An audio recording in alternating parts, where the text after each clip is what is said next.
Donc, sans plus tarder, on va commencer le dernier café scientifique de la saison. Donc, on a la chance d'accueillir Julie Caro de la Polytechnique et Myriam Boussavata qui vont nous parler un peu de la modélisation en météorologie. Donc, sans plus tarder, allez-y. Share screen.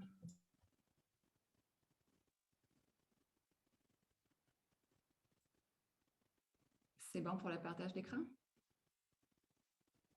On voit très bien. OK.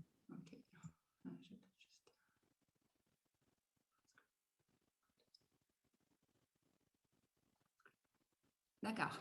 Donc, merci au café. Enfin, ça me fait très plaisir de participer à ce café scientifique. Je vais vous parler dans les grandes lignes de mon projet qui s'intitule Simulation stochastique à haute résolution spatiale pour les études des risques d'inondation. Mais en fait, j'ai prévu une présentation avec deux parties. La première assez courte, là, un survol de mon CV, de mon parcours. Et ensuite, je vais m'attarder plus en détail pour la partie risque d'inondation. J'ai oublié de mentionner que je prendrai vos questions avec plaisir tout au long et n'hésitez pas, Jérémy s'est porté volontaire pour me faire signe si jamais je ne vois pas les questions qui se lèvent. Donc, rapidement, mon CV, j'ai fait l'ensemble de mes études à l'Université de Montréal. J'ai un bagage croisé, en fait, c'est comme ça que je le sens, entre mathématiques fondamentales et je suis venue vers les statistiques au niveau du doctorat, en fait. J'ai fait un doctorat en informatique, mais qui était en fait en apprentissage statistique et c'est via ce volet-là que je suis venue en modélisation statistique. Le but de ma thèse, c'était de combiner des approches non paramétriques qui permettent de combiner des méthodes qui profitent d'avoir beaucoup de données dans le cœur de la distribution avec des méthodes qui viennent de la théorie des valeurs extrêmes qui permettent d'extrapoler pour des valeurs qu'on voit plus rarement. Et j'avais des applications en finance et assurance. Je vais juste me mettre le chat sous les yeux. OK, je vois un lien qui me passe. OK. Ensuite, après ce parcours à l'Université de Montréal, je suis partie en France. J'ai fait 2 postdoctorats et c'est là que j'ai fait un virage au niveau des applications vers tout ce qui est climat-environnement. Entre autres, je me suis intéressée beaucoup à des questions d'hydrologie et puis aussi beaucoup au plus extrême pendant ces années-là. Donc, ça m'a permis de changer un peu mon fusil d'épaule au niveau des applications, mais tout en continuant à faire des approches de modélisation statistique qui combinent le non paramétrique et la théorie des valeurs extrêmes. Ensuite de ces 2 postdoctorats, j'ai obtenu un poste de chercheur à l'Institut de recherche pour le développement qu'on appelle l'IRD. C'est un institut qui est semblable au CNRS, là, qui est plus connu. Mais en fait, donc c'est un institut français de recherche publique qui ressemble au CNRS, comme j'ai dit, mais il a la particularité de s'intéresser à des partenariats avec des pays en voie de développement. Donc, j'étais là pendant plus de 10 ans et j'étais d'abord dans un laboratoire qui se trouve à Montpellier, dans le sud de la France. Donc, il s'appelle Hydrosciences, donc il s'intéresse à tout type d'approches qui concernent les sciences de l'eau. Mais j'ai travaillé surtout avec des hydrologues et après avec un collègue hydraulicien. Et puis, les 2 dernières années, j'étais en fait accueillie à l'École supérieure des communications de Tunis en Tunisie. C'est la 2e meilleure école d'ingénieurs de Tunisie. Et j'ai toujours des collaborations en cours avec des collègues qui sont là-bas sur des questions de modélisation statistique et aussi de la télédétection pour des questions environnementales et de climat. Et donc, c'est assez récemment que j'ai pris mes fonctions en Polytechnique Montréal comme professeure adjointe dans la section mathématiques du département de mathématiques et de génie industriel. C'est depuis le 1er juin, donc ça ne fait pas encore tout à fait 1 an. Et donc, en fait, mon équipe est en cours de constitution. Si vous connaissez des étudiants ou des étudiantes qui seraient intéressés par le type de sujet de recherche que je propose, mais n'hésitez pas à leur passer le mot et à leur dire de me contacter pour qu'on discute. Et donc, j'ai le plaisir d'avoir Myriam qui vient présenter. Myriam vient de terminer sa thèse, elle va se présenter elle-même, mais on est en train d'élaborer une collaboration autour d'un stage postdoctoral qui doit commencer dès qu'on aura surmonté les épreuves administratives. Donc, c'était tout pour le survol du CV rapide. Je vais m'attarder maintenant plus à mon sujet de recherche principal qui concerne le risque d'inondation. Donc, comme tout le monde en a entendu parler, les inondations, c'est un sujet de préoccupation qui prend de plus en plus de place dans l'actualité ces dernières années. Il y en a eu au Québec, il y en a eu l'été passé en Europe et puis chez nos voisins en Colombie-Britannique cet automne. Et il y a de plus en plus d'études qui montrent que les changements climatiques vont affecter ces phénomènes et donc c'est de plus en plus inquiétant.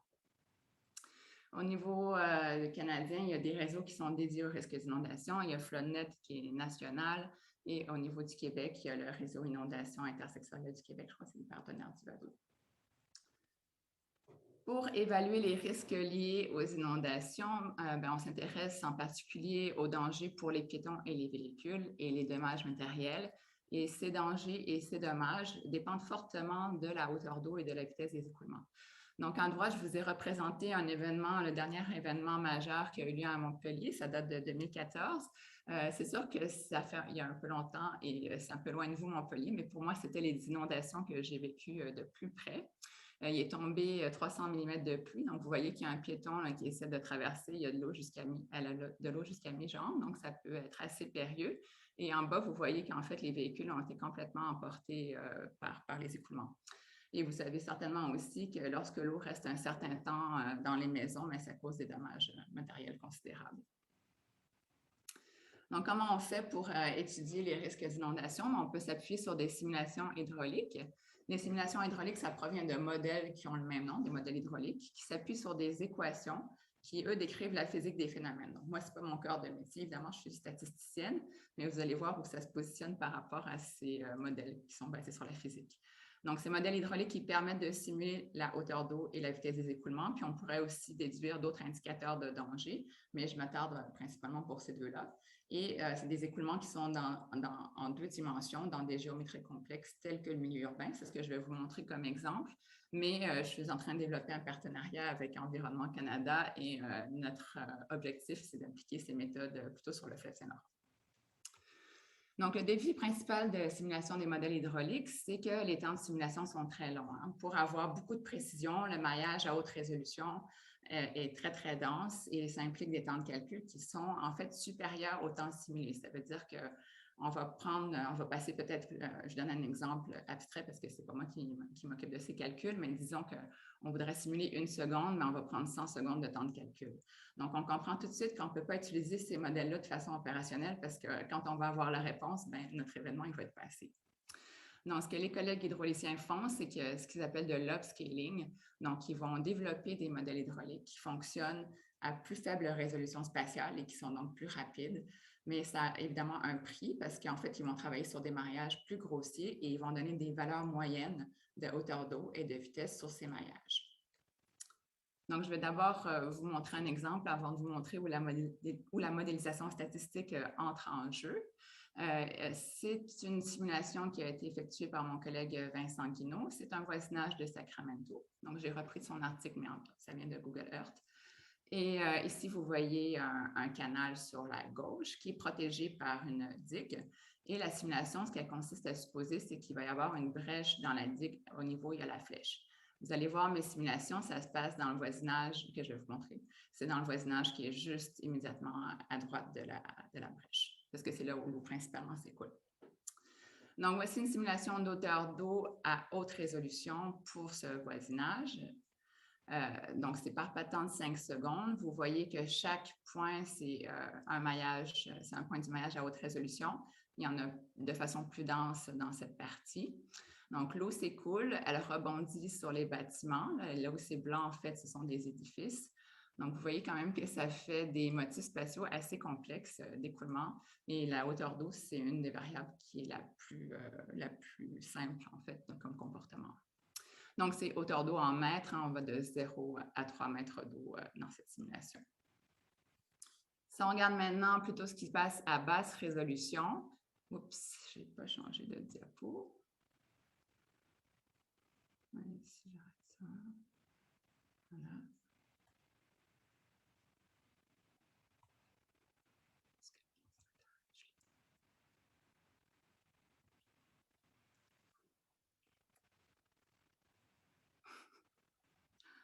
Désolée, j'ai un petit buzz.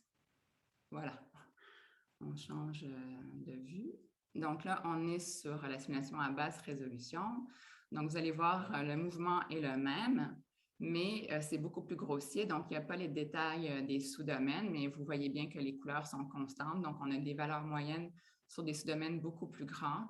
Et ces sous-domaines, en fait, ils peuvent même inclure des édifices. Vous voyez qu'on ne voit pas tout aussi bien les édifices qu'auparavant. Mais la dynamique spatiale est environ la même. OK. Donc, c'est là où intervient la notion de downscaling ou de désagrégation spatiale. C'est parce que si ces simulations upscalées que je viens de vous montrer, elles sont plus rapides, donc elles sont compatibles avec les besoins opérationnels, mais la résolution spatiale est d'environ 50 mètres, en gros, un gros pâté de maison, et les valeurs moyennes vont être souvent insuffisantes pour estimer les dangers qui sont liés au risque d'inondation parce que les dangers, c'est souvent des fonctions non linéaires. Par exemple, un piéton, il va être en danger après une certaine valeur de hauteur d'eau. Bien sûr, ça dépend aussi des caractéristiques du piéton lui-même, mais en gros, on va dire qu'après un certain niveau, le piéton va être en danger s'il traverse une certaine intersection. Donc, ça veut dire qu'on aurait besoin de récupérer des valeurs à haute résolution spatiale et c'est pour ça qu'on propose de développer un émulateur statistique. Donc, en fait, c'est relativement récent dans le milieu hydraulique, mais ça a été développé depuis plusieurs années, encore très récemment, dans le cadre de simulation climatique pour évaluer les impacts du changement climatique. Et c'est ce qu'on appelle des méthodes de downscaling. Donc, le but du projet de recherche, c'est de développer et adapter des approches statistiques au contexte hydraulique avec une prise en compte de la dépendance spatiale. Donc, la dépendance spatiale, c'est ce que j'ai appelé aussi le motif spatial de façon un peu plus intuitive. C'est pris en compte de façon vraiment plus récente ces dernières années par les méthodes de downscaling dans le contexte climatique. Donc, pour résumer, on part de valeurs moyennes et on aimerait estimer des valeurs à haute résolution sur le maillage d'origine et comme ça, on va pouvoir avoir une bonne estimation du risque d'inondation.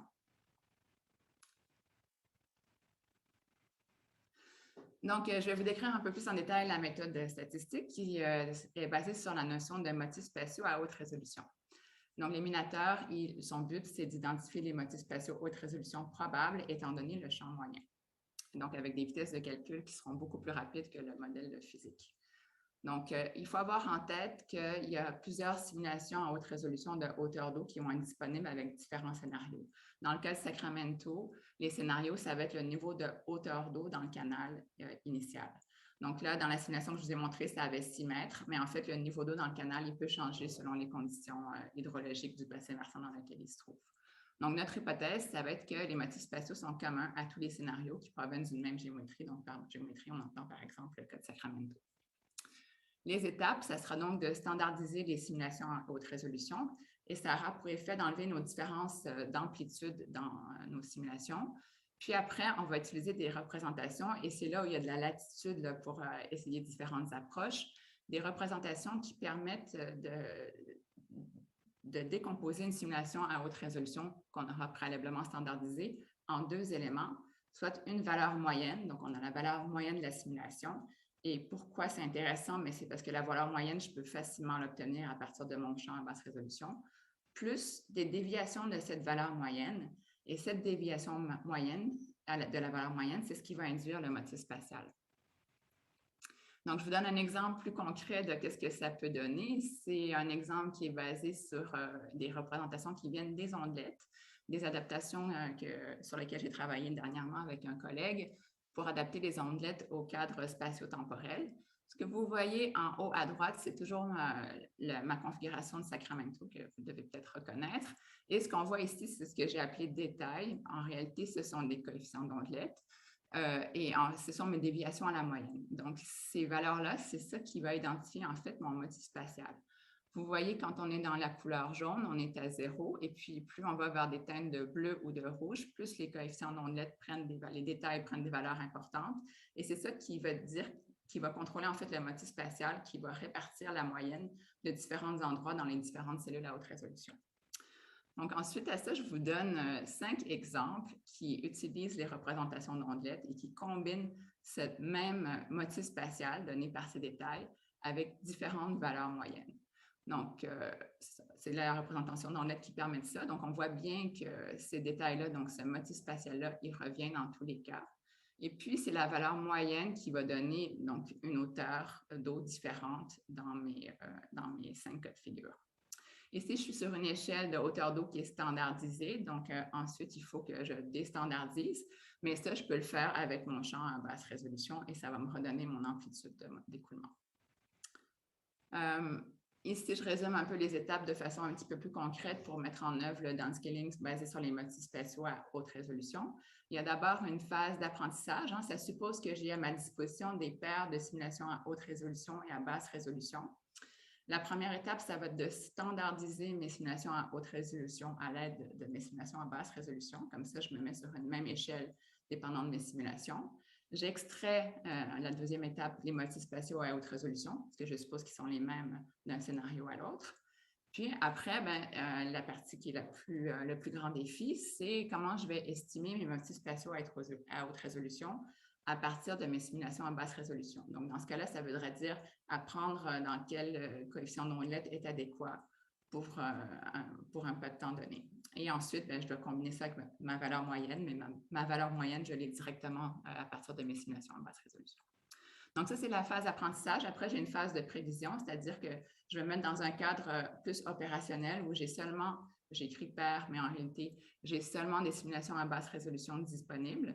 Et là, je vais devoir estimer les motifs spatiaux à haute résolution à partir de mes simulations BR. Je vais reconstruire mon champ à partir des motifs spatiaux que j'ai estimés et en les combinant avec la valeur moyenne à l'aide de ma représentation, par exemple ma représentation d'ondelette. Et enfin, la dernière étape, je vais déstandardiser à partir de mes simulations à basse résolution. Donc, le but de la prévision, bien sûr, c'est à partir de l'information qui vient uniquement des champs à basse résolution, comment je peux récupérer un champ à haute résolution. Bon, je ne sais pas s'il y a eu des questions, mais je suis en train de terminer, donc ça sera peut-être pour la fin. Je vais juste ouvrir maintenant. Là, je me suis beaucoup attardée pour le contexte hydraulique. Et en réalité, le projet de recherche est plus large. Donc, il s'appuie en fait sur cette chaîne de modélisation du risque d'inondation qui commence par précipitations et température qui viennent alimenter un modèle hydrologique. Le modèle hydrologique, il fait le bilan entre les entrants et les sortants. Un des sortants importants, c'est le débit. Donc, c'est à l'exutoire du bassin versant et ça peut venir donner une condition limite au modèle hydraulique. Par exemple, dans le cas des simulations que je vous ai montrées, c'était la hauteur d'eau pour Sacramento. Et après, là, on a vu en détail que le modèle hydraulique qui permet de simuler des écoulements et à partir de ces écoulements, on peut faire des estimations du risque d'inondation. Bien sûr, il faut prendre en compte plus que la hauteur d'eau et la vitesse. Il y a des questions de vulnérabilité à prendre en compte, mais ça, ce n'est pas ma spécialité. Donc, en gros, il y a deux enjeux scientifiques qui m'intéressent dans cette chaîne de modélisation. Le deuxième, j'en ai déjà parlé, c'est les données d'écoulement en 2 dimensions. La première partie qui m'intéresse, ce sont les données météorologiques à haute résolution spatiale en climat historique. Donc là, la basse résolution, c'est plutôt le fait qu'on a des stations météorologiques qui ne sont pas forcément très denses, particulièrement dans le nord du Canada, on a peu de stations. Et puis, en climat futur, et dans ces cas-là, on est dans un contexte très, très semblable à ce que je vous ai décrit pour les simulations hydrauliques. Donc, je termine là-dessus. Mon objectif principal, donc, pour résumer, c'est simulation stochastique haute résolution. Donc, avec des faibles temps de calcul, c'est pour pallier aux difficultés, à la lenteur de calcul des modèles physiques. Et je m'intéresse à des données météorologiques et d'écoulement dans le but de contribuer à la mise en place d'un système de prévision et d'alerte du risque d'inondation. Voilà, donc j'ai terminé. Est-ce que je peux prendre quelques questions peut-être? Avant que je passe la parole à Myriam. Si vous avez des questions, n'hésitez pas à prendre la parole ou à les écrire dans le chat et je pourrais les transmettre.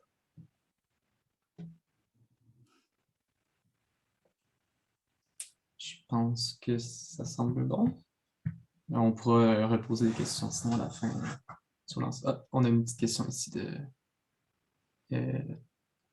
Élie. Oui, bonjour, merci beaucoup pour la présentation. C'est vraiment très intéressant.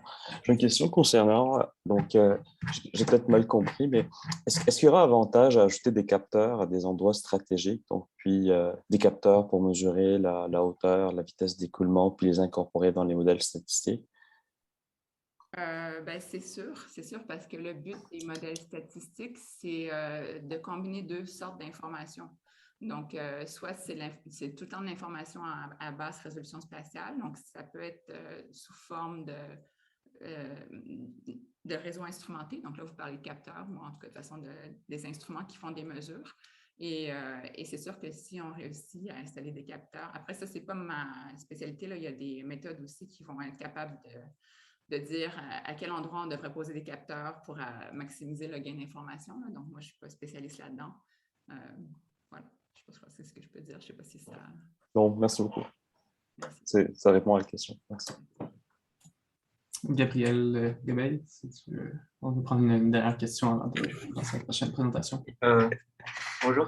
Je vais vous demander, si j'ai bien compris, c'est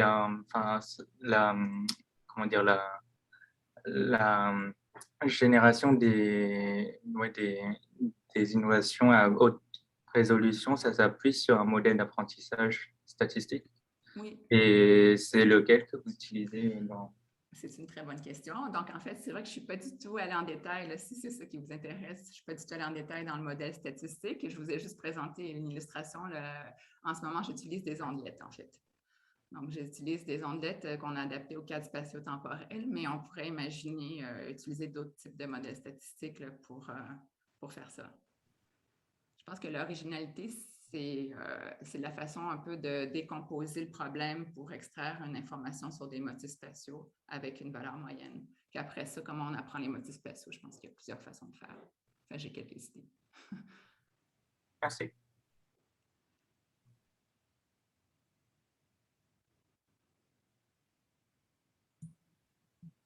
Excellent. Donc, si vous avez d'autres questions pour Julie à la fin de la présentation, je suis sûr qu'il va rester du temps. Donc, Myriam, quand tu es prête à prendre la parole, c'est à toi. Je vais partager mon écran.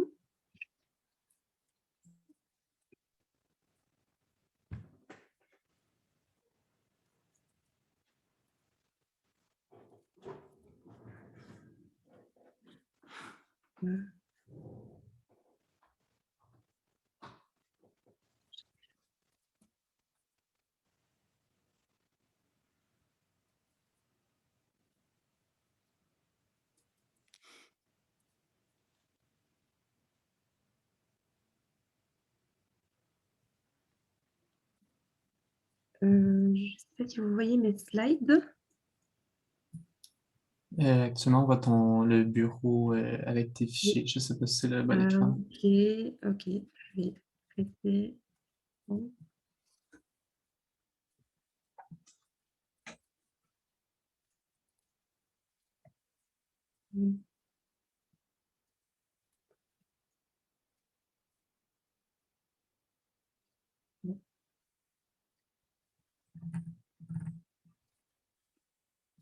Je vais partager tout l'écran. Donc là, est-ce que vous voyez les slides? Oui, c'est parfait. Super. Donc, je vais mettre une présentation. Ok, donc merci, bonjour à tous. Donc, je m'appelle Myriam Boussebata. Donc, je vais commencer par me présenter rapidement. Actuellement, je suis en postdoc avec professeur Julie Caro. Dans le cadre de ce postdoc, on s'intéresse à la modélisation statistique non paramétrique pour les données spatiales non linéaires de haute dimension, donc avec une application en climat et en météorologie, comme je viens de présenter. Et auparavant, j'ai effectué une thèse en mathématiques appliquées à l'université de Grenoble-Alpes. Et ma thèse s'intitule Inférence statistique des mesures de risque extrême, avec une application en assurance des catastrophes naturelles qui touchent le secteur agricole en France.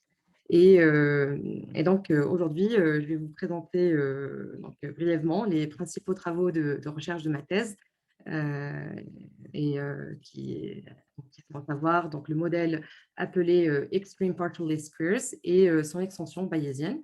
Et il s'agit d'un travail conjoint avec mes directeurs de thèse, donc Stéphane Girard et Geoffroy Enjolras. Donc, si vous avez des questions tout au long de la présentation, n'hésitez pas à les me poser directement.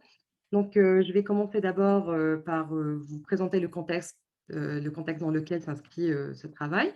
Et ensuite, je vous présenterai le concept de l'approche du modèle appelé Extreme PLS, les résultats asymptotiques et aussi les résultats de l'application sur les données réelles. Et je présenterai également l'extension bayésienne et puis je finirai par une conclusion. Donc, d'abord, je vais commencer par la motivation derrière ce travail. Donc, la motivation principale, c'est de décrire la relation entre les valeurs extrêmes d'une variable d'intérêt qu'on appelle Y et un vecteur de covariable X de dimension P. Et donc, un exemple qui peut nous motiver, par exemple, en gestion de risque dans le secteur agricole, c'est de modéliser, par exemple, la relation entre les faibles rendements.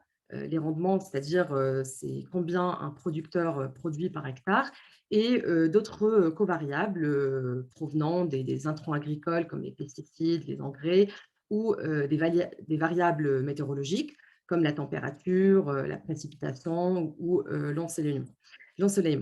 Et dans la pratique, lorsque la dimension P du vecteur X devient très grande, l'estimation conditionnelle de la distribution de Y sachant X devient très difficile parce qu'on comprend ce qu'on appelle le fléau de la dimension.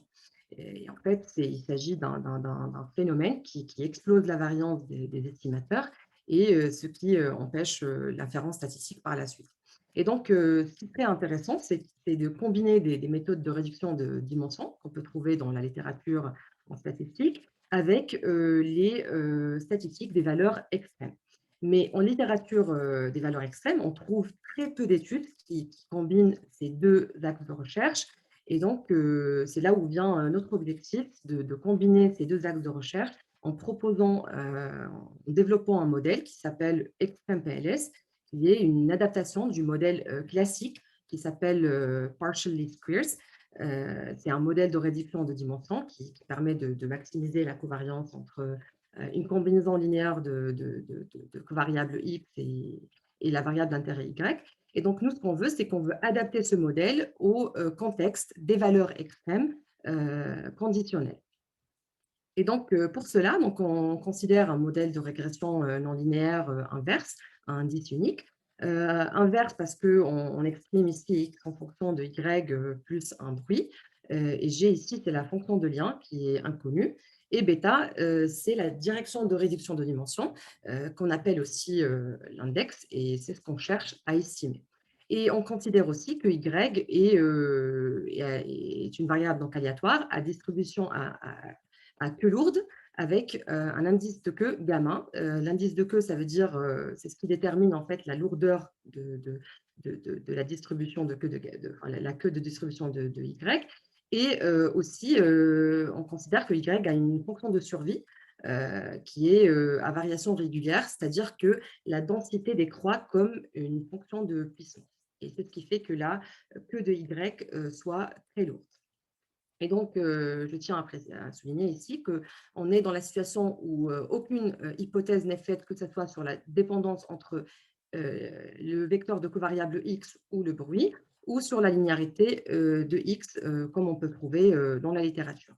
Et donc, l'idée de notre modèle, c'est de trouver une direction de réduction de dimension qui maximise donc, la covariance entre la combinaison linéaire bêta transpose X et Y, sachant les grandes valeurs de Y. Donc, il s'agit d'un problème d'optimisation. Et ce problème bénéficie donc d'une solution simple, donc donnée ici par VY divisé par sa norme, telle que VY peut être exprimée par la fonction de survie de Y et les trois moments de queue quand ils existent.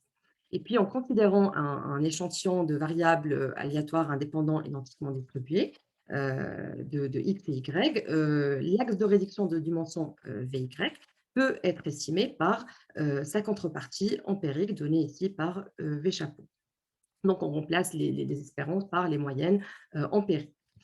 Et donc, ensuite, en considérant donc, le modèle de régression qu'on a défini auparavant et puis quelques hypothèses légères, donc ici, on établit la normalité asymptotique et donc le théorème ici stipule que l'axe de réduction de dimension estimée, axé sur la vraie direction bêta qu'on cherche à estimer, est asymptotiquement aligné avec bêta, et aussi que le taux de convergence est proportionnel au nombre effectif d'observations dans la queue de distribution, et ce qui est conforme avec la théorie de valeur extrême, et c'est la propriété ici recherchée. Et donc maintenant, je vais passer, donc une fois qu'on a établi donc, la normalité asymptotique. Donc, je vais présenter l'application de ce modèle donc, sur des données réelles sur les revenus agricoles français en 2014. Donc ici, l'objectif de cette étude, c'est d'étudier la relation entre l'inverse de rendement, pourquoi l'inverse, parce qu'on s'intéresse au petit rendement, avec 12 facteurs provenant de la météo. Donc, on prend la température, des inputs agricoles, ça veut dire les pesticides et les agricoles, et des instruments de gestion de risque, comme les contrats d'assurance, par exemple, les subventions données par l'État, etc. Et donc ici, ce que je présente, c'est la corrélation entre la covariable projetée sur la direction estimée par notre modèle et les variables originales. Donc ça, c'est pour donner un sens à la nouvelle covariable projetée, donc grâce à la réduction de dimension. Et donc, on présente cette corrélation donc, en ordonnée et en fonction de ce qu'on appelle les nombres d'excès ou nombres de dépassements. Et donc, on voit donc ici, quand on va à gauche, plus on va à gauche, plus on est dans la queue de Y, c'est-à-dire on a les petits rendements à gauche. Et plus on va à droite, plus on sort de la queue et ainsi de suite. Et voilà. Et donc ici, donc, les courbes montrent que les corrélations sont relativement stables et que donc, les petits rendements sont principalement liés aux intrants agricoles, pesticides et engrais, et les coûts d'exploitation, c'est-à-dire l'achat, par exemple, de l'assurance, les sinistres, les coûts de l'exploitation et les travaux. Et donc, après, donc ici, donc on s'intéresse donc au choix optimal de seuil de dépassement. Et donc, pour choisir ce seuil optimal, on choisit celui qui maximise la corrélation entre la covariable projetée sur l'axe estimé et les grandes valeurs des Y. Et on choisit un seuil qui est égal à 97 parce qu'il donne la corrélation maximale. Et donc, à partir de là, donc on peut ici présenter le logarithme des inverses des rendements ordonnés en fonction de la covariable projetée. Et donc, c'est ce qui permet de visualiser ici le nuage de points. Et aussi, ce qui est bien avec ce modèle, c'est qu'on peut visualiser les quantiles conditionnels, qui sont haute dimension, en 2D, donc c'est ce qu'on voit ici en bleu et en rouge. En bleu, c'est équivalent à des quantiles conditionnels de 15%, c'est-à-dire qu'on laisse 15% des observations au-dessus de la courbe. Et en rouge, c'est les quantiles à un niveau de 5%, c'est-à-dire on laisse 5% des observations au-dessus. Et on peut voir que les quantiles conditionnels, donc des rendements, présente une forme croissante jusqu'à 9,5, je crois.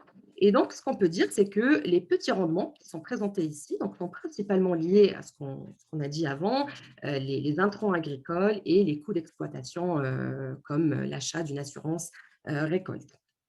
Et puis après, donc, tout ce qui est au-dessus de 9,5, on ne peut pas trop l'interpréter parce qu'on a l'effet de la sparsité des données et aussi les effets de bord de l'estimateur à noyau des quantiles conditionnels. Et donc, ces figures, en fait, montrent que ce modèle est intéressant parce qu'il permet de visualiser, de quantifier l'effet des variables X sur les valeurs extrêmes de Y d'une façon simple et interprétable, comme on peut le voir ici sur ce dessin de D. Et donc, ensuite, donc, je vais passer donc, à l'extension bayésienne. Donc, comme j'ai pu dire avant, le problème avec la haute dimension, c'est que ça pose des problèmes avec la qualité de l'estimation des quantiles conditionnels extrêmes. Et en plus de ça, comme on a affaire avec des valeurs extrêmes, le nombre d'observations dans les queues sont très faibles parce que du fait du rareté des événements extrêmes, donc ça fait que ça limite les données disponibles.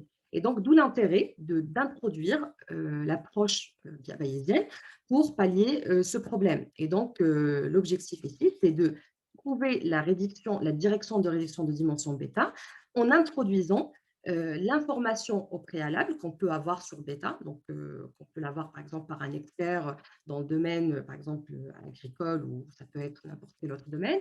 Et donc, cette information à préalable, c'est ce qu'on appelle la loi a priori, qu'on note ici par pi. Et donc ici, je vais présenter l'approche bayésienne. Donc, l'approche bayésienne consiste à partir des données, donc X et Y, donc à construire la fonction de vraisemblance de X sachant Y et bêta, et à partir aussi d'une loi a priori qu'on met sur bêta. Et donc, à partir de ces deux distributions, donc on peut construire ce qu'on appelle la loi a posteriori, qui est proportionnelle à la loi donc a priori et la fonction de vraisemblance. Et ici, pour notre cas, donc après calcul, donc notre loi a posteriori, donc elle est proportionnelle à la loi a priori qu'on a mis sur bêta, avec une fonction de vraisemblance qui fait appel à l'estimateur, notre estimateur de réduction de dimension, qui est l'extrême PLS V chapeau. Et donc ici, donc, je vais présenter, donc je vais parler rapidement des fois des triers qu'on peut mettre sur bêta. Donc ici, par exemple, je choisis une loi a priori conjuguée. J'ai choisi une loi de von Mises-Fischer. C'est une loi qui apparaît naturellement sur les données directionnelles qui sont distribuées sur une sphère d'une unité, et dont la densité est présentée ici donc en fonction d'un paramètre de position mu et un paramètre de concentration kappa. Donc, plus kappa est grande, plus on est concentré sur ce poids, qu'on appelle donc le paramètre de position. Et on peut voir ici que la loi a posteriori, donc la mise à jour de la loi a priori, donc, reste encore dans la même famille de lois que la loi a priori, qui est une loi encore de von Mises-Fischer, mais avec un paramètre de position cette fois-ci qui fait appel à l'estimateur extrême PLS et puis le paramètre de position de la loi a priori. Et donc, en maximisant cette loi a posteriori, on obtient ce qu'on appelle l'estimateur de maximum a posteriori, qui coïncide avec le mode d'une loi de von Mises-Fischer qui est donné ici. Et aussi, on a utilisé d'autres lois a priori, comme les lois de priori, ce qu'on appelle sparse, c'est-à-dire c'est quand on considère que plusieurs coordonnées de bêta sont mises à 0. Donc, on fait appel à ce qu'on appelle les lois donc a priori sparses, de type, par exemple, lasso. Et on a aussi obtenu une loi a posteriori qui est explicite, mais je n'ai pas présenté ici par souci du temps. On a aussi considéré d'autres familles de lois, comme la famille de lois hiérarchiques, etc. Et donc voilà, donc, je vais conclure, je vais finir par conclure ce qu'on a vu. Donc, pendant ma thèse, donc, on a développé donc, ce modèle qui s'appelle Extreme Partial Squares, qui est un modèle qui permet donc, de réduire la dimension quand on a affaire donc, avec des variables en haute dimension et dans le cadre extrême. Ce modèle donc, permet de quantifier les valeurs de x sur les valeurs, l'effet de x sur les valeurs extrêmes de y de façon simple. Et aussi, on a établi les propriétés asymptotiques de l'estimateur. Et aussi, les résultats numériques donnent de très bons résultats sur le cas simulé que je n'ai pas présenté ici, mais que vous pouvez consulter sur notre article qui était soumis dans un journal statistique et qui est sous révision. Et aussi, on a présenté une reformulation bayésienne lorsqu'on a une information a priori sur la direction de réduction des dimensions que l'on veut introduire. Donc, on a donné ce cadre-là, et puis on a présenté quelques lois a priori qu'on pourrait considérer sur bêta. Et aussi, ces travaux ouvrent plusieurs perspectives, comme l'estimation des quantiles conditionnels extrêmes. Donc, ce que ça serait intéressant, c'est de quantifier le gain en termes de taux de convergence. On pourrait aussi considérer d'autres lois a priori comme les lois non informatives, c'est-à-dire quand on n'a pas d'informations sur la direction de bêta, comme la loi de Jeffrey. On pourrait aussi considérer d'autres lois de shrinkage, comme les lois Ridge ou ElasticNet. Et on pourrait aussi utiliser les méthodes bayésiennes computationnelles comme l'échantillonnage MCMC pour calculer la loi a posteriori. Et ce qui est très intéressant aussi, c'est d'appliquer aussi ce modèle-là, Extreme PLS, dans d'autres domaines d'application, comme en climat ou en hydrologie. Et donc voilà, ce qui m'amène à la fin de cette présentation. Donc, merci pour votre attention, et si vous avez des questions, n'hésitez pas. Voilà. Merci beaucoup à vous deux. C'était vraiment hyper intéressant. On voit qu'il y a énormément de travail qui a été mis dans toutes ces recherches-là. C'est impressionnant. Je permets à tous ceux qui sont présents de commencer par poser des questions. Sinon, ça va me faire plaisir d'en poser une pour commencer.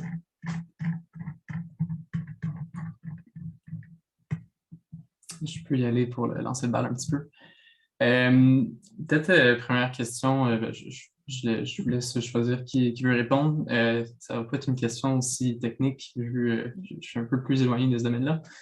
Mais en fait, je voulais vous entendre sur la difficulté de travailler dans un domaine où les experts ou les gens qui vont utiliser vos modèles doivent s'attendre à des réponses oui, non, il va y avoir une inondation, oui, non, ça va être dangereux.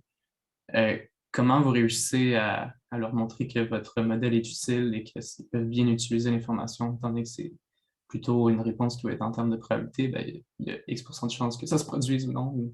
Je voulais vous entendre parler à ce sujet-là.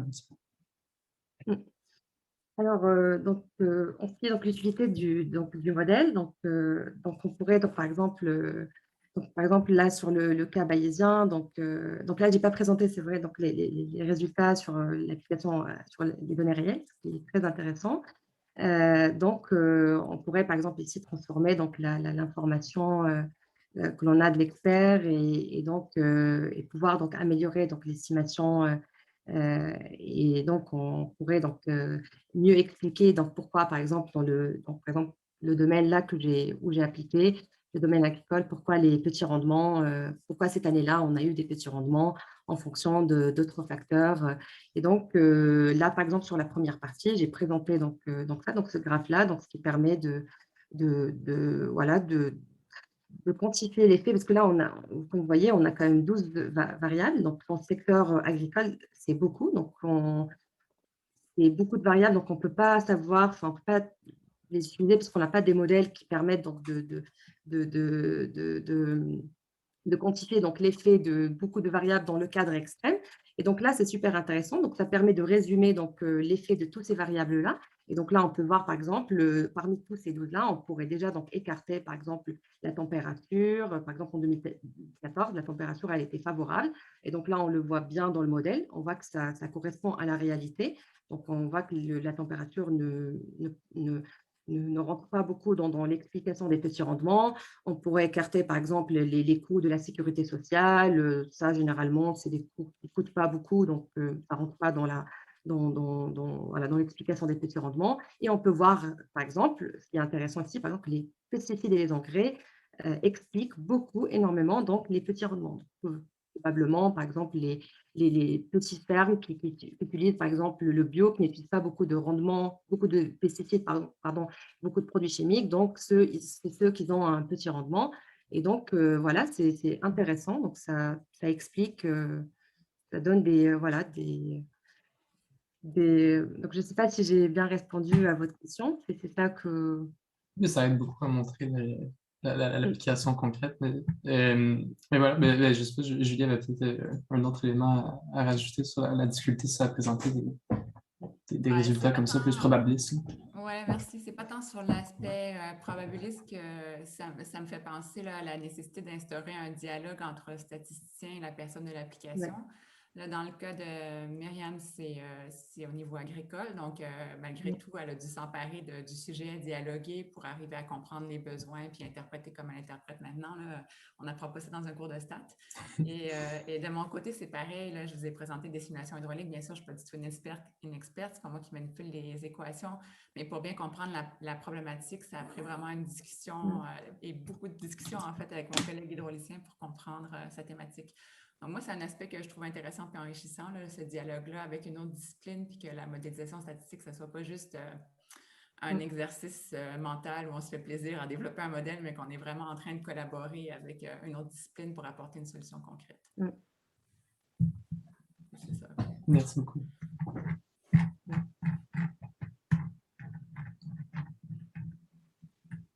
Est-ce qu'il y a des personnes dans la foule d'une vingtaine de personnes qui ont des questions pour nos deux invités? Laura? Oui, merci beaucoup. J'ai trouvé ça très intéressant. Moi non plus, comme Jérémy, je suis un peu loin du domaine, mais je voulais demander à Prof. Caro, quelle sorte de formation ou de connaissances techniques est-ce que vous recherchez dans vos étudiants, ce que vous voyez dans votre laboratoire? Puis est-ce que il y a beaucoup de collaborations interdisciplinaires qui se passent dans vos travaux? En fait, Pour les travaux que j'envisage, c'est sûr que ça prend des bonnes bases dans deux aspects. Il faut avoir une base mathématique ou statistique, là, donc pas avoir peur des équations puis de s'y mettre. Mais il faut aussi être capable de programmer, là, parce que tout ce qu'on a montré, Myriam et moi, là, derrière ça, il y a beaucoup de programmation. Donc, il faut être capable de gérer dans un langage ou un autre. Moi, je programme dans R, je pense que Myriam aussi. Je pense que le langage, ce n'est pas indispensable. Une fois qu'on a la tête formatée pour un langage, je pense qu'on en apprend facilement un autre. Mais ça, c'est deux aspects importants, là.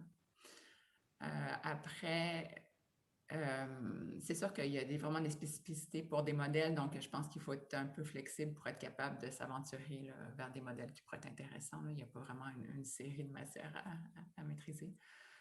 Au niveau des collaborations, mais j'en ai mentionné une un peu rapide. Là. Il y en a une qui est en train de se mettre en place justement grâce à des contacts avec Ivado, là, avec Environnement Canada, Environnement et Changement climatique Canada, pour utiliser l'émulateur statistiques sur le fleuve Saint-Laurent, donc sur une application qui nous touche quand même de beaucoup plus près là, que Sacramento.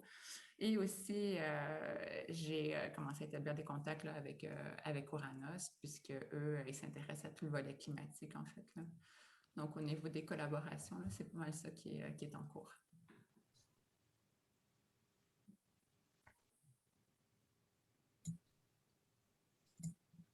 Merci. Pardon, excellent. Est-ce que vous auriez aimé prendre le temps de... Je ne sais pas s'il y a des bourses d'études pour des projets d'été, des trucs comme ça, est-ce que vous voudriez annoncer ou des maîtrises, des projets que vous voudriez présenter? C'est ça, au début, vous en avez parlé un petit peu, si vous voulez en reparler, sinon je ne vois pas d'autres questions dans la foule. Oui, je suis intéressée s'il y a des étudiants motivés par les sujets là, qui aimeraient en parler plus, ou si vous connaissez des gens autour de vous, soit maîtrise ou doctorat, n'hésitez pas à faire passer le mot puis qu'on en discute, là. Il y a des projets qui peuvent être développés, en effet. Merci beaucoup. Donc, je pense qu'on va arrêter ça ici. C'est vraiment un plaisir de vous recevoir. C'était vraiment, vous avez rendu clair un sujet qui est vraiment pas facile, puis hyper intéressant. Ça me touche de près. Donc, vraiment heureux de vous avoir entendu. Merci beaucoup. Merci beaucoup. Merci à vous.